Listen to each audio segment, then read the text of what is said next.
I মেকআপের colour selection মাথায় আসবে কি বেসিসে কালার করব। ধরো আমি একটা কাউকে রেড করতে চাই বা কাউকে ব্লু করতে শাড়ি, চাই, যে শাড়ি পরবে বা যে ড্রেস পরবে তার উপর ডিপেন্ড করছে না, সেটা ডিপেন্ড করছে। ধরো তুমি কেউ একটা ব্লু কালারেরই শাড়ি পরেছো, হ্যাঁ, হ্যাঁ। তুমি একটু ব্লুইশ টোনের আই মেকআপ করতে চাও। এবার তুমি যখন কোনো মানে একটা ব্লুইশটা রাখতে চাই, মানে ব্লুটা রাখতে চাও, হ্যাঁ। শুধু কি একটা ব্লু কালার দিয়ে কি তুমি কোনো আই মেকআপ করতে পারবে? তোমার না। শেড ক্রিয়েট করতে হবে তো, একটা সেট শেড আমাদেরকে একটা just ক্রিয়েট করতে হবে, আভা দিতে হবে।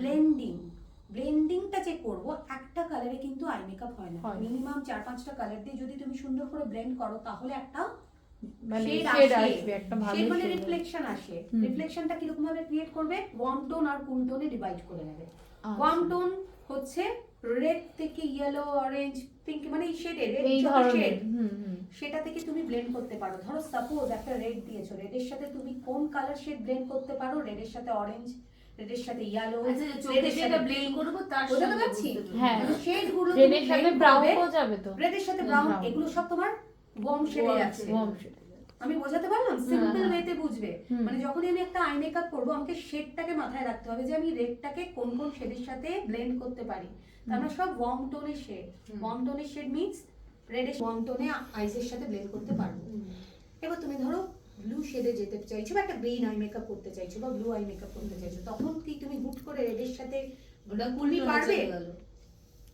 তুমি দিতে পারবে না, কারণ তুমি এখনো অতটা কনফিডেন্ট নও, তুমি শেডিং এখনো বোঝোনি। সুতরাং তোমাদের একটা বেসিক কনসেপ্ট নিয়ে ওয়ার্ম আর কুল, ওয়ার্ম টোন হচ্ছে রেড, ইয়েলো, অরেঞ্জ, এইভাবে টোন শেডে তুমি ব্লেন্ড করছো।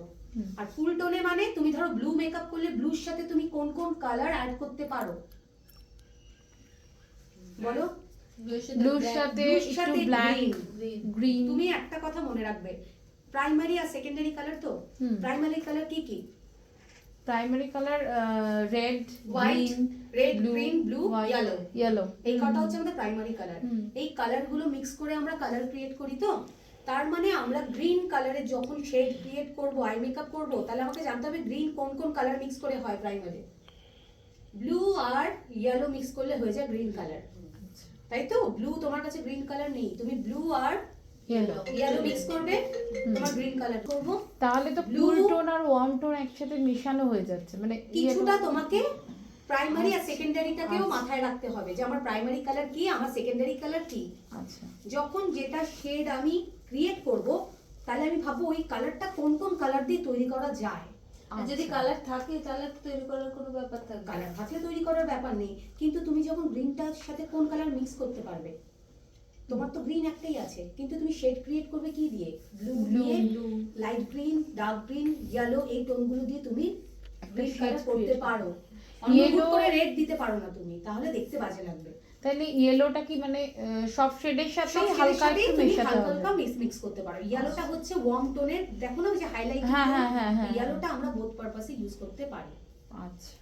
তো তোমরা আই মেকআপটাকে ওইভাবে আগে শিখতে হবে। তার মানে ব্রাউন কালার, রেড আর ব্ল্যাক, মানে ব্ল্যাক রেডের সাথে হালকা সামান্য একটু ব্ল্যাক সামান্য মিক্স black। করলে কি হয়েছে? ব্রাউন Brown হয়ে হয়েছে। যায়। এবার সেটাকেই যদি তুমি একটু লাইট ব্রাউন করতে চাও, তখন তার মধ্যে কি দেবে? তখন হোয়াইট। হোয়াইট দিতে হবে। ব্রাউনের সাথে কি বলে? ব্রাউন, ব্রাউনটা কি করে বানায়? ব্রাউন কালার তোমার কাছে নেই, রেড আর Red আর রেড আছে, black। ব্ল্যাক আছে, হুম। তাহলে কি করে ব্রাউন বানাবে? দুটোকে রেডের mix মধ্যে করে। একটু ব্ল্যাক মিশিয়ে নিলে, তাহলে শ্যাডো তো আমি মেশাতে পারবো না। তাহলে শ্যাডো আমাকে কিভাবে ক্রিয়েট করতে হবে? রেডটা লাগিয়ে নিয়ে হালকা ব্ল্যাক দিয়ে স্মার্চ করলে ড্রয়িং করাতে করাতে এগুলো মুখস্থ হয়ে যায়। এক্স্যাক্টলি, ড্রয়িং এর কনসেপ্টটা কিন্তু কিছুটা হলেও